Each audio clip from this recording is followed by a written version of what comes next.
I love my fans. I love all the people who support me. I love the people who I wouldn't have this painting in front of me if it wasn't for my fans. I wouldn't have food on my table if it wasn't for my fans. I wouldn't have a fucking excess of cheese sticks in my fridge if it wasn't for my fans. I wouldn't have my dog if it wasn't for my fans. I wouldn't have my house if it wasn't for my fans. Well, no, I would have a home, but I wouldn't have this house probably if it wasn't for my fans. But I'm not giving them all the credit because I do work my ass off, so it's like a 50-50 thing. Doja Cat ain't stupid, but she's a grade A troll. Doja Cat is very versatile and different. She's also kind of a weirdo, but it's something that works in her favor. Sometimes. But this past year has been quite an interesting sight to see. Although she still had success amidst all her antics, she's still been kind of off when it comes to her looks and online personality. But that's her thing. She got popular off a song calling herself a cow. So we could tell she likes to play around, and it made her stand out. She plays odd depending on what the sound is at the moment, and it goes hand in hand with her shock value because it keeps people talking. She has that Lady Gaga effect where she keeps pushing and pushing so people could scratch their heads and call her weird, but that weirdo always makes you question what's next up their sleeve. It was going good at first, until recently. I'm not sure if she wanted to push harder or felt like her buzz was dying, or maybe this was an industry thing, because she wasn't the only one doing this, but she started showcasing the Illuminati image to apparently troll her fans. First she shaved her eyebrows and her hair, which is her trying her new look, I guess. Then there was her 27th birthday party was the Eyes Wide Shut theme party, which she cosplayed on the 27th Club and the Elites. You guys, we lost Doja. Did you see her theme party a few days ago? She showed up like this. And hey, check her cake.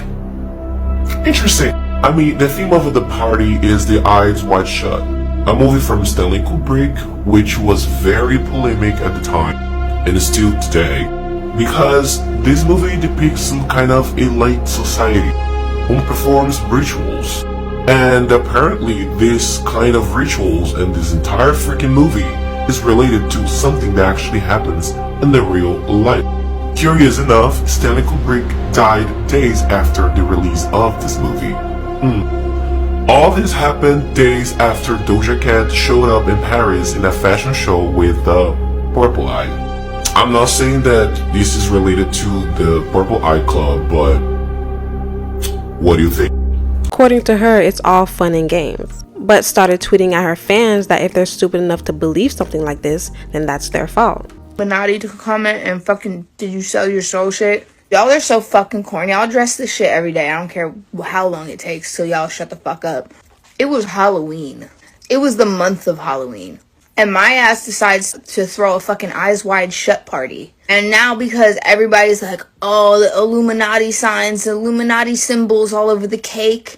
I did a party that's based on the Illuminati because it's funny that I'm famous and I can utilize that as a meme to fucking make you all scared on Halloween night or pre-Halloween. It's the point of the fucking party. That's why people have Halloween parties on fucking Halloween or before. Mine trumped all. Mine was so good that it had y'all acting fucking crazy till December. You're still caught in your feelings because you're so freaked out. I'm that good. You can just admit that. You don't have to be so scared.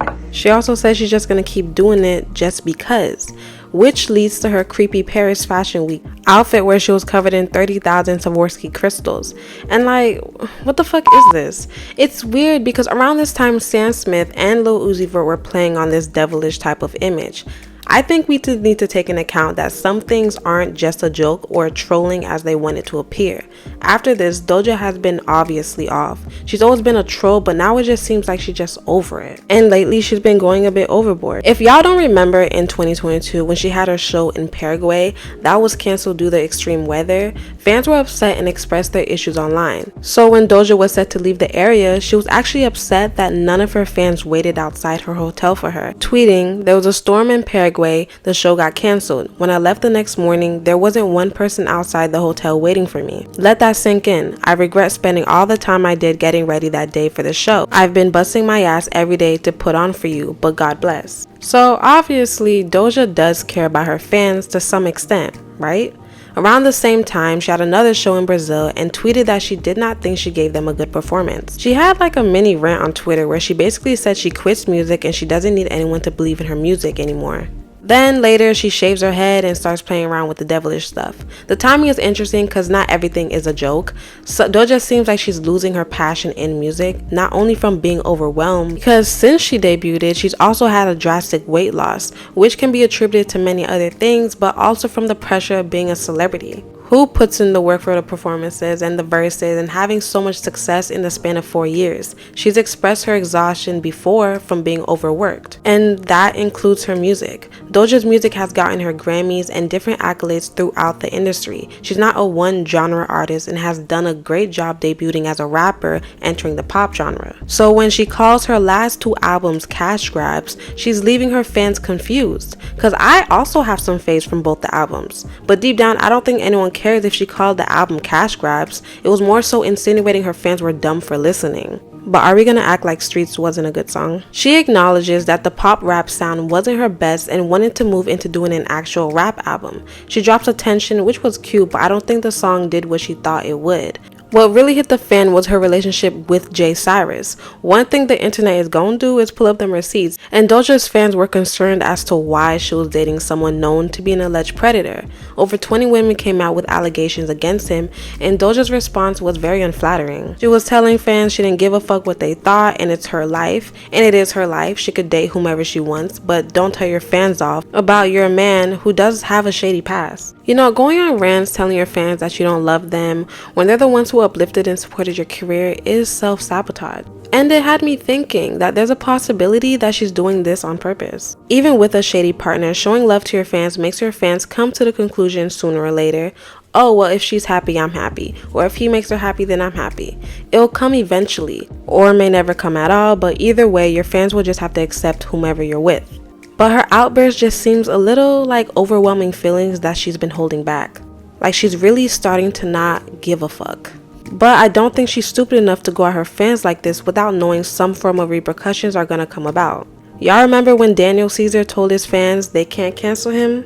Freaking out right now, but I'm gonna say what I say because honestly, it's all rooted. I've said what I've said before, and y'all tried to cancel me, and I apologize like a bitch.